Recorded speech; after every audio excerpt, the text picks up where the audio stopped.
नमस्कार प्रणाम। हमके साइडलाल यादव सबके गोड़ चुके गोड़ लगतनी।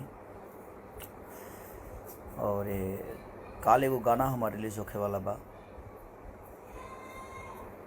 चुमा चाटी के पार्टी। वेब म्यूजिक से होता। हमारा आशा ना विश्वास बा कि वो लोग ओकरा के अपना पावर के साथ ढेर सारा मोहब्बत दे। ऐसे सारेगामा भोजपुरी से भी एगो हमार गाना रिलीज भइल जौना के वो लोग बहुत प्यार देनी। करीब 2 मिलियन के आसपास होखे वाला बा कि शायद हो गइल बा। ओकरा बाद खेसारी म्यूजिक वर्ल्ड पर भी जौन रलाज गाना रो लोग 9 नंबर ट्रेनिंग तक लेके आनी हो। ओकरा के दिल से आभार प्रकट करत तानी कि नया साल आवे से पहले रो लोग इतना बड़ा प्यार खेसारी के देनी। अब वो सबके अपन पावर काल दिखावे के बाद शेयर से लेके कमेंट से लेके और खूब सुनी चुमा चाटी के पार्टी। और बहुत खूबसूरत गाना बा जौन के राइटर पवन बाबा बानी होकर और वेब म्यूजिक से रिलीज होता चुमा चाटी के पार्टी। तो रोलिंग के काल अपन पावर दिखावे के बा कि कितना मोहब्बत रोलिंग। ऐसे तो मोहब्बत रोलिंग करबे करीले, लेकिन काल वो सबके परीक्षा बा।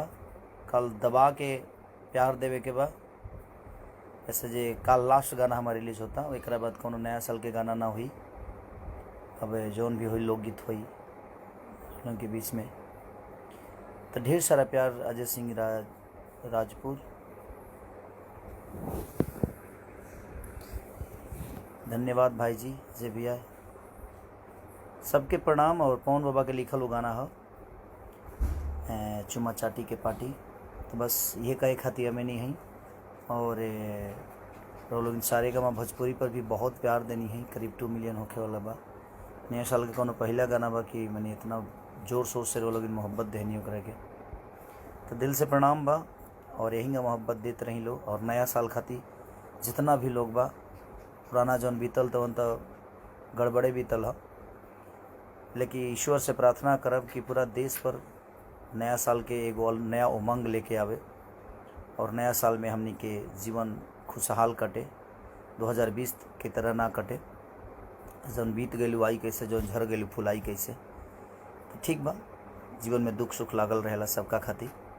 तो बस हम यह कहल चाहतनी कि काल इतना प्यार दी कि हाँ लागे जहाँ यार ऐसे तो आप लोग प्यार देते ही हैं।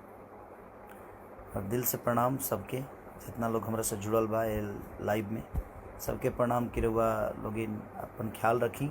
और नया साल के ढेर सारा शुभकामना रहुआ सब खातिर कि लोगों के जीवन में ऐसे ही खुशी आवत रहो। वेब म्यूजिक पर कल रिलीज बा चुमा चाटी के पार्टी। तो देखी सुनिए और ढेर सारा प्यार दी। Love you all. Good night.